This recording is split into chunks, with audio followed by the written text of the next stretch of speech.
IPL 18 సీజన్లో Mumbai Indians క్రమంగా పుంజుకుంటుంది. Second హాఫ్లో వరుసగా నిలకడగా రాణిస్తూ 4వ విజయాన్ని అందుకుంది. ముంబై ఇండియన్స్ హోమ్ గ్రౌండ్లో చెన్నై సూపర్ కింగ్స్ని చిత్తుగా ఓడించింది.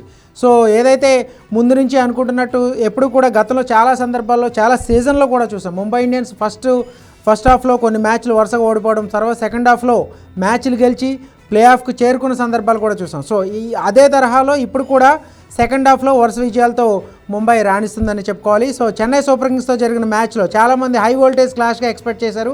కానీ ఈ మ్యాచ్లో ముందు నుంచి కూడా చెన్నై సూపర్ కింగ్స్ అంతగా పోటీ ఇచ్చినట్టు ఏ దశలోనూ పెద్దగా కనిపించలేదు. ఎందుకంటే వాంఖేడే స్టేడియం 200+ వికెట్ ఎప్పుడు కూడా ఇక్కడ హై స్కోరింగ్ మ్యాచ్లు చాలా చూసాం. అలాంటి పిచ్ మీద చెన్నై సూపర్ కింగ్స్ బ్యాటర్ల వైఫల్యం పూర్తిగా కొనసాగింది. శివన్ దూబే, రవీంద్ర జడేజా హాఫ్ సెంచరీలు చేయకుంటే ఖచ్చితంగా ఇంకా తక్కువ స్కోర్కే పరిమితం అయ్యేది. ఒక స్టేజ్లో షేక్ రషీద్ కానీ ఆయుష్ మాత్రే కానీ ఏదైతే స్టార్టింగ్ నుంచి కూడా మనం చూసుకోవచ్చు, ఖచ్చితంగా ఒక భారీ స్కోర్ చేస్తేనే వాంఖేడే పిచ్ మీద ఒక ప్రత్యర్థి ముందు భారీ టార్గెట్ను ఉంచగలిగితేనే పోటీ ఇచ్చే పరిస్థితి. కానీ Chennai super Kings first batting చేసి 174 పరుగులు చేసింది. అయితే ఈ సీజన్కి సంబంధించి చెన్నై సూపర్ కింగ్స్ బ్యాటింగ్ అంచనాలు తగ్గట్టు ఎప్పుడు కూడా రాణించలేదు.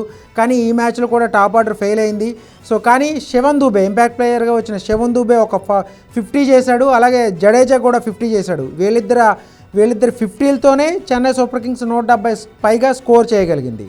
సో ముంబై బౌలర్లు కట్టుదిట్టంగా బౌలింగ్ చేశారు. ప్యూర్ బ్యాటింగ్ వికెట్ అయినప్పటికీ కూడా చెన్నై బ్యాటర్ని బాగా ఇబ్బంది పెట్టారు. ముఖ్యంగా బుమ్రా కానీ తన సూపర్ స్పెల్లో ఖచ్చితంగా పూర్తిగా ఎఫెక్ట్ చూపించాడు. ఇంజరీ తర్వాత కోలుకుని బుమ్రా ఒక అద్భుతమైన బౌలింగ్తో ఆకట్టుకున్నాడు. స్పిన్నర్లు కూడా ఆకట్టుకున్నారు. సో ఇక్కడ మనం చెప్పుకోవాల్సింది ఏంటంటే చెన్నై బ్యాటింగ్ వైఫల్యమే తక్కువ స్కోర్కి పరిమితం అయ్యేలా చేసింది. ఇక చేజింగ్లో రోహిత్ శర్మ ఒక అద్భుతమైన మెరుపు ఇన్నింగ్స్ ఆడాడు. ఈ సీజన్లో పెద్దగా ప్రభావం చూపలేక, పెద్దగా ఆడలేక, భారీ ఇన్నింగ్స్లు మెరుపులు ఎప్పుడూ కూడా రోహిత్ శర్మ నుంచి చాలా రోజులైంది ఒక మెరుపు ఇన్నింగ్స్లో వచ్చి. సో ఈ సీజన్లో కూడా అతని ఫెయిల్యూర్స్ అని కంటిన్యూ అవుతూ ఉన్నాయి. కానీ చివరికి హోమ్ గ్రౌండ్లోనే, అది కూడా చెన్నై సూపర్ కింగ్స్ లాంటి టీం మీద ఒక అద్భుతమైన నాక్ ఆడాడు రోహిత్ శర్మ. అలాగే సూర్యకుమార్ యాదవ్ కూడా మెరుపు హాఫ్ సెంచరీ చేశాడు. సో వీళ్ళిద్దరి రికల్టన్ కూడా, అంటే ఓపెనర్లు రికల్టన్ రోహిత్ శర్మ పార్ట్నర్షిప్తోనే దాదాపుగా మ్యాచ్ వన్ సైడ్గా మారింది. తర్వాత సూర్యకుమార్ యాదవ్ తోడైన తర్వాత రోహిత్ శర్మ మరింత రెచ్చిపోయాడు. 33 బంతులను హాఫ్ సెంచరీ కంప్లీట్ చేసుకున్నాడు.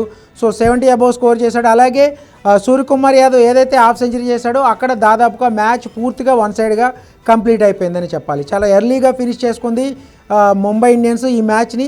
సో కీలకమైన రన్ రేట్ ఎప్పుడైతే కూడా ఇప్పుడు చాలా ఆరంభంలో కొన్ని మ్యాచ్లు ఓడిపోవడం, ఇక్కడ నుంచి ప్రతి మ్యాచ్ గెలిచినా కూడా రన్ రేట్ కూడా ఇంప్రూవ్ చేసుకోవాల్సిన పరిస్థితి.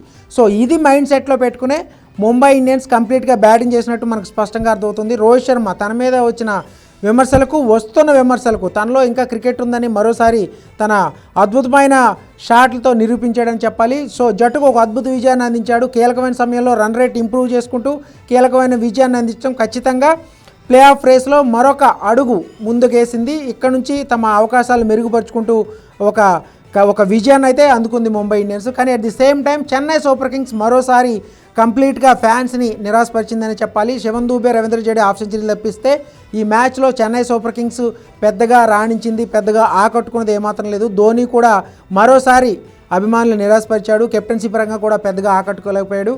సో ఇక్కడ నుంచి ఇంకా 7 మ్యాచ్లు మిగిలినప్పటికీ కూడా, అంటే ఇక్కడ నుంచి Chennai super Kings play of అవకాశాలు దాదాపుగా ముగిసినట్టే అని చెప్పేసి చాలామంది అంచనా వేస్తున్నారు. ఎందుకంటే ఒకవేళ ప్రతి మ్యాచ్ గెలిచినా కూడా రన్ రేట్ కూడా ఇంప్రూవ్ చేసుకోవాల్సిన పరిస్థితి.